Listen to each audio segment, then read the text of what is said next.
Any man 1990, Yahweh will go you into the world and multiply. Eketema kubasala. Abongo batrakia 5 na da kujegi ewa.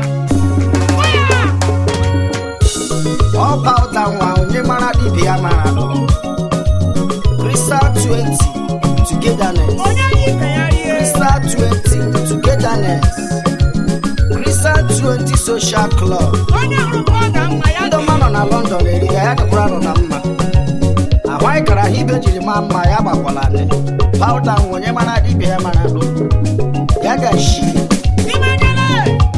Powder one, onye mana DPA ya man. Powder one, onye mana DPA ya man. Acheje nyenwa omuru nwa baleze o Chinde nyenwa omuru nwa baleze me mara Bauda nwa onye mara du ibe ya mara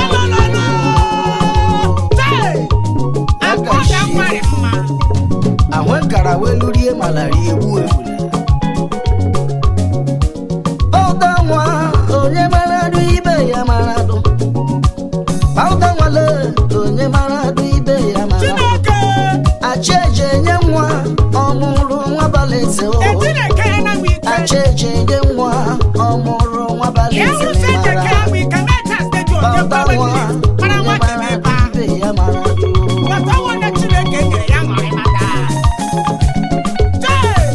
Bauda nwa mura mu onye mara du ibe ya mara Bauda nwa onye mara du ibe ya mara Oro nwa onye mara du ibe ya mara Oro nwa mura mu onye mara du ibe ya mara Eike ma kwa nwa onye mara du ibe ya mara Kenle na luwa ke makolam onye mara du ibe ya mara Gotile onye mara du ibe ya mara onye mara du ibe ya mara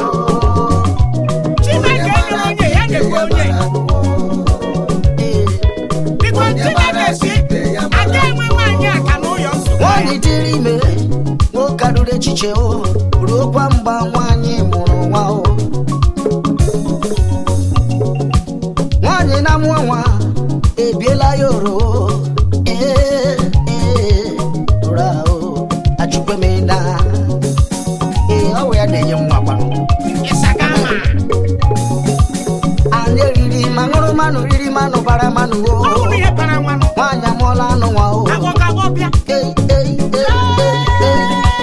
Wanyi muru wa mama mame para ni yete ma Esi wanyi le kwa kuriri ma o Chineke mbe na ke ma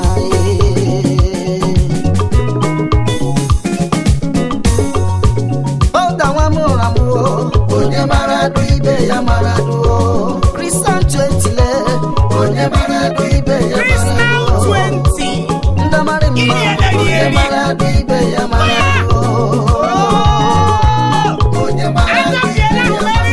Crystal 20 togetherness Ashimbe kile no koroma Uno umu nwanye nda hora horo Unusi Kede maka Ebu Presto Chief Mrs. Cynthia Nwake Ugoti ya Chief Wamne di namba Anene Nwake Yade kurake na mma Vice President anyikwano Ifome Jamatu Mrs. Ngozi Achebe Iso Kede maka Auntie Tina Tina onye wenyi Osoje abako Esi nwanyi mobidi ya Yade kurano na mma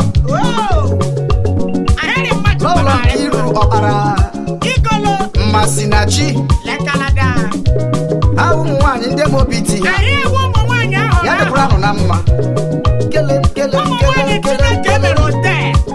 Baba nwa o Onye mara du ibe ya mara Baba nwa le Onye mara du ibe ya mara Akwacheche nye nwa Omuru nwa baleze o Acheche nye nwa Omuru nwa baleze me mara Baba nwa Onye mara du ibe ya mara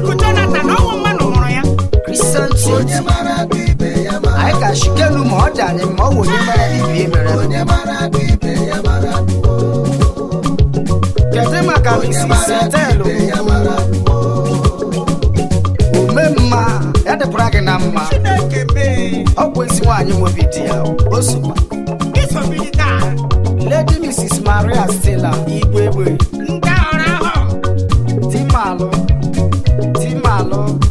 Timalụ ya gachiela gị akwa nwaanyị dịrị ime nwoke adụrụ echiche o ruokwa mgba nwaanyị mụrụ nwa o nwaanyị na-amụ nwa ebiela ya oro oro nwa o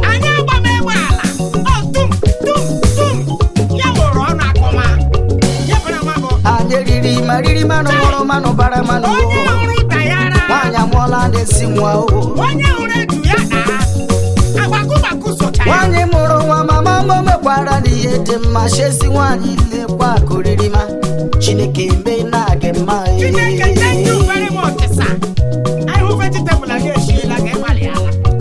Bauta nwa mụrụ amụ onye mara dụ ibe ya mara dụ Bauta nwa onye mara dụ ibe ya mara dụ onye mara dụ ibe ya mara dụ onye mara dụ ibe ya mara dụ anụ sọkwanụ na ndere mma onye mara dụ ibe ya mara dụ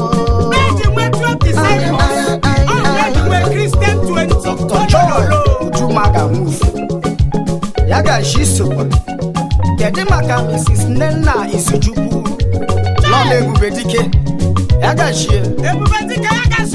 Mrs. Ifeyinwa Ilo Alụ ịnọkwa ya nwunye Chukwudị ya dịkwara gị na mma Mrs. Chiso Arịrị ụmụ nwaanyị ndị ma obi dị ha Crystal 20 ndọmanda ijeje mba ndị nọ na London eriga anụ so na-ahachi kedu maka Mrs. Vicky Nnoruo nwa ọbasị Akwugo ya dịkwara gị na mma Mrs. Portia Ajọkụ ezi nwaanyị mobi dị isokwa ya gachiela gị ọta nwa onye mara dụ ibe ya mara ọta nwale onye biri dụ ibe ya biri acheje nye nwa ọmụrụ nwa balaeze o acheje nye nwa ọmụrụ nwa balaeze memara ọta nwa onye mara dụ ibe ya mara ọ dị iche Mrs. Rita Ụzọ ọta nwa mụrụ amụ onye mara dụ ibe ya mara dụ Crystal 20 ndọma onye biri dụ ibe ya biri ọta nwa onye mara dụ ibe ya mara dụ ya gachi ya dịkwa nụla mma ọta nwa mụrụ amụ onye mara dụ ibe ya mara dụ Diamond Ladies ya dịkwara nọ na mma aga m na nkile kedu maka Chief Mrs. Jovita Chizoma Ịbarị ya gachiela gị ezi nwaanyị mobi dị ya kilela m High Chief Francis Ịbarị ọ dịka ijeje mba ya gachie Diamond Ladies unu sokwa ya dịkwara nọ na mma